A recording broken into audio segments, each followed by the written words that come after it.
Hey, gorgeous Capricorn, and welcome to May 2021. And oh man, do we have a month ahead. There is so much going on. Made me realize how much like March and April were kind of mellow as far as transits and conversations, and then May shows up and it's like, hey, we're just gonna have a whole bunch of stuff start moving around and start eclipse season and have Jupiter move into Pisces, which is a big deal, and have a Mercury retrograde and have a whole bunch of energy move into Gemini just to add some like pizzazz to the whole thing. So it's a busy, powerful month, but it is filled to the brim with magic. And here's the thing with it, it is very creative. Like there's a lot of energy to access in May that's available just to everybody.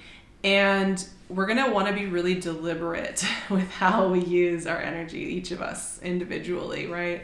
How I use my energy is going to be something I want to spend time with in May and make sure that I'm like fostering and caring for and nurturing and paying attention to, because it is just a very powerful month. We start off with Sun and Uranus joining up, having their conjunction, their annual conjunction in Taurus. And that just kicks off the events. Then so quickly after that, Mercury moves into Gemini, Venus moves into Gemini.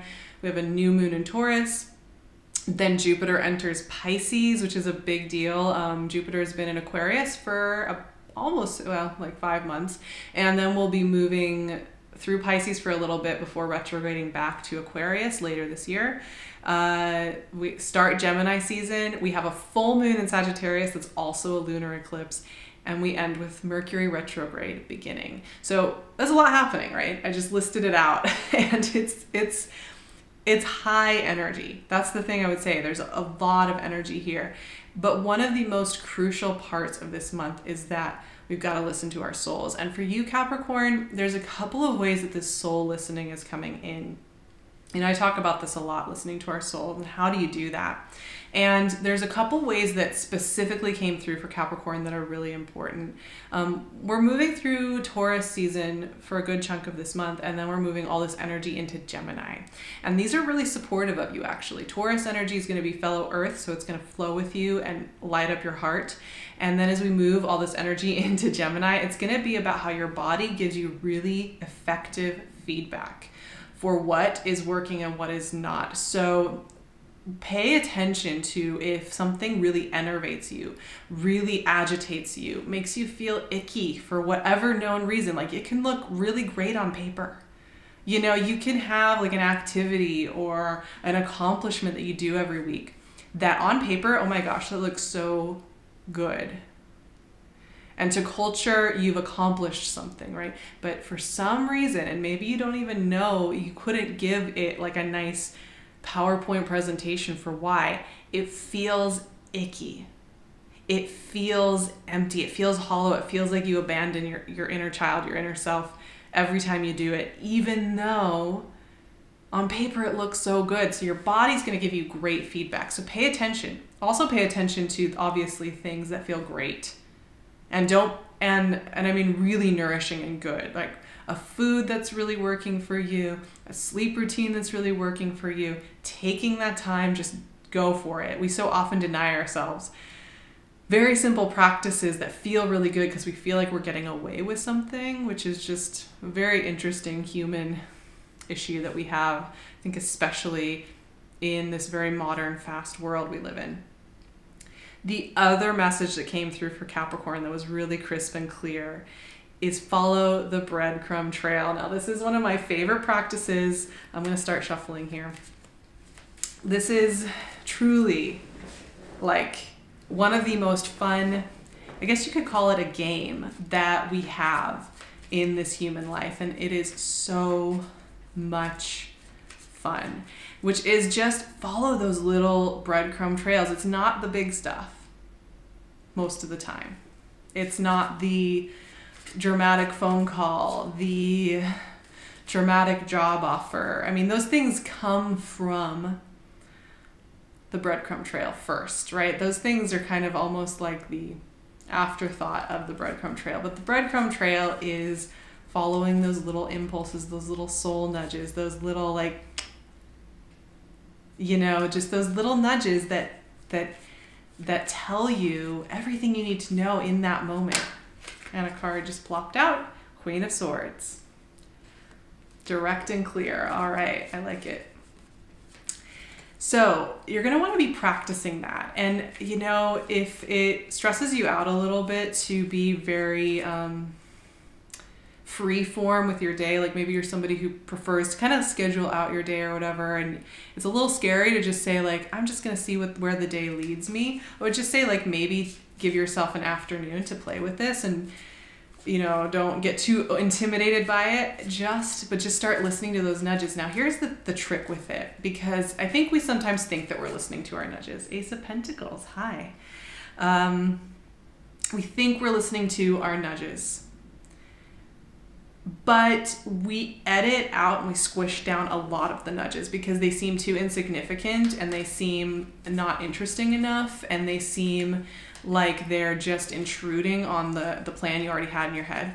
And so we edit a lot of them out. And so to actually practice following the breadcrumb trail is somewhat of a challenge. Empress, love that. Really great energy here, Capricorn, I love it.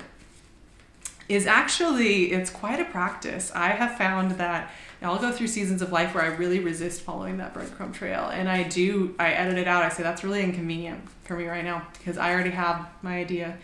But I tell you what, yesterday, actually, I decided, I was like, you know, I need to get back into the practice more intentionally. I want to let the day lead me where it wants to take me.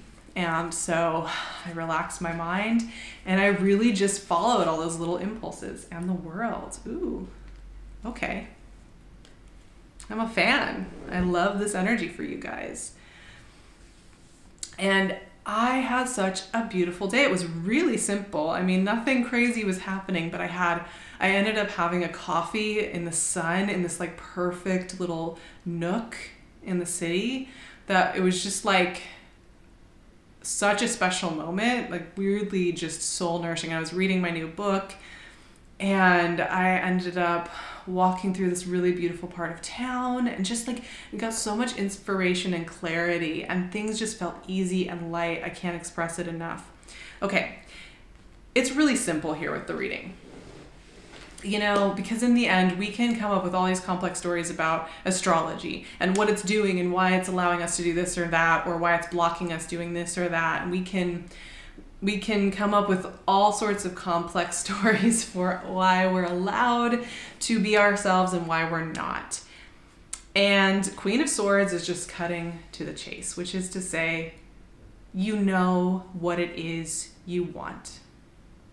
You know what it is that lights you up, that gives you pleasure, that makes you feel good from the inside out.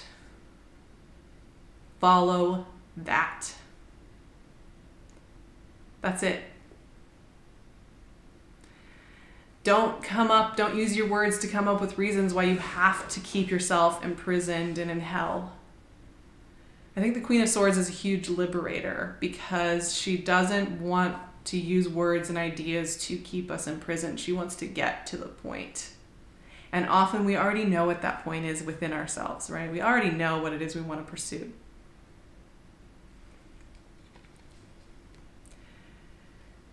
And it's so funny, like I just look at the way she's directing her hand and then it's going straight to this Ace of Pentacles. It's like, hey, this way, here's the arrow. I feel like the breadcrumb trail is going to lead you straight to that arrow. If you happen to, like, some of you are going to, like, you've had like your idea of the thing that you really want to pursue inside of you for like years or months. And some of you maybe are like, I seriously, I don't know what's next. Like, I can't make plans. I don't know who I am. I don't know how to find joy in my life. If you're somebody like that, really this breadcrumb trail practice of just following each little impulse and really letting it take you with you. And this is not about impulsive behavior like binge drinking or like eating 10 candy bars. It's going to tend to lead you to a little subtler things. But if you follow it, it's going to show you this doorway that the Queen of Swords is pointing to. It is. It's going to show it to you. It's going to take practice. You're going to have to keep showing up to that breadcrumb trail every day. You can't just do it for 10 minutes and say, well, where is it? It's going to take practice, but it's a very joyful practice. It's a really fun practice.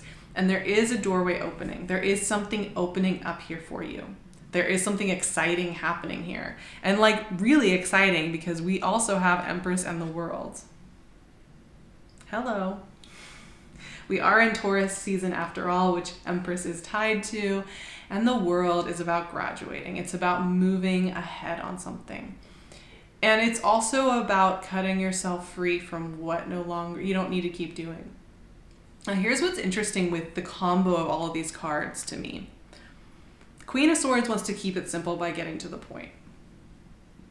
Focusing in on what it is that needs to be known, needs to be seen. Empress is all about doing and creating and being with ease, with joy of being our natural selves, with a sense of relaxation without having to hold on too tight. And there's this kind of thing, Capricorn, about you not holding on too tight this month.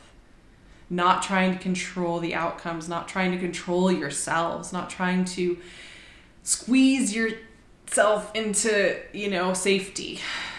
It's about releasing some of that. And even as I did that, accessing Queen of Swords, Empress energy means being willing for things to be simpler.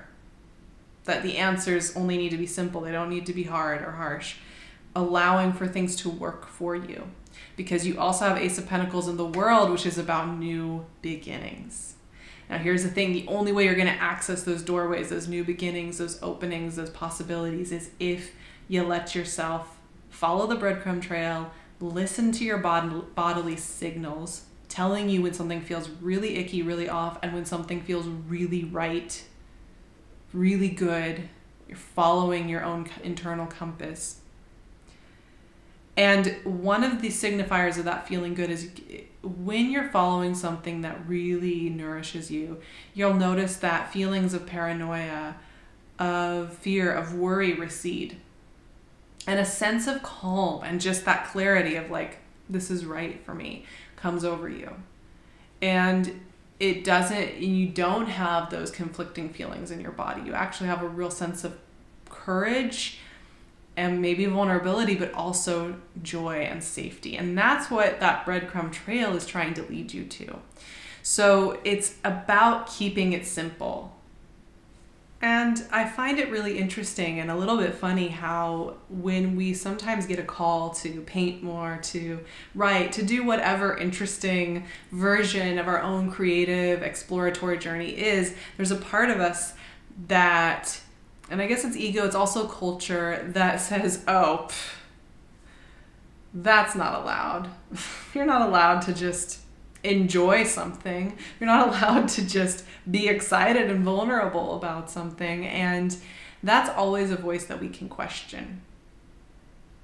Because that's a voice that's not coming from a deeper truth. That's a voice that's coming from a lot of generations of fear.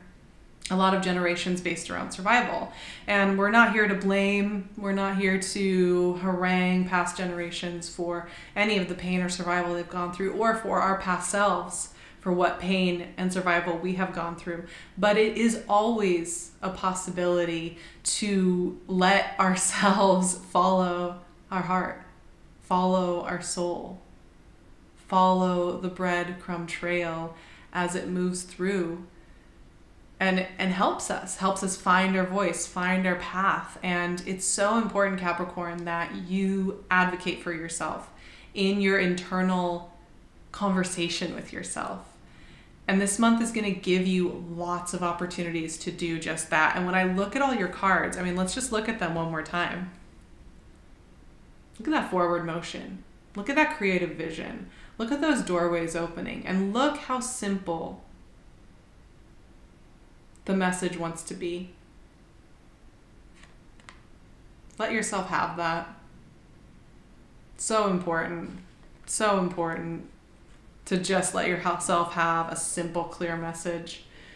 I remember in earlier years of my life really feeling like things had to be complicated. There had to be like a mystery haunted house exploration of forward motion in my life to do anything. Anything interesting that was going to happen had to happen via me going through all these rooms and shuffling through boxes and looking and finding permission and then not finding it and having it subtracted from me. And then I've realized that if you're really in flow, it's going to be so simple and yet so exciting, so good feeling. And this is where I want Capricorns to go this month. This is how I want you to use your energy. So I am just wishing you so much love, support, creativity, self-trust, playfulness, flirtatiousness, true self-expression, in all the fun, clear, clean, easy ways that are coming through for you. Like I said, I'm going to be over on Patreon where you can hang out with me and we have a great little community. So if you're looking for more support, we're going to be covering Jupiter in Pisces. We're going to be covering this Mercury retrograde in Gemini, and we are going to be covering eclipse season, you better believe. So we're going to be having so much fun over there. I would love to see you. I would love to see you here too, obviously. I love this community. So I'd love it if you liked and subscribed and hung out, and maybe even let me know how your month is going in the comments. I'd love to hear from you. I'm sending you all my love. You can find me on Instagram, on my website, and on Patreon. So I'll leave all of those links in the description box. Have a gorgeous May, my loves, and I will talk to you soon.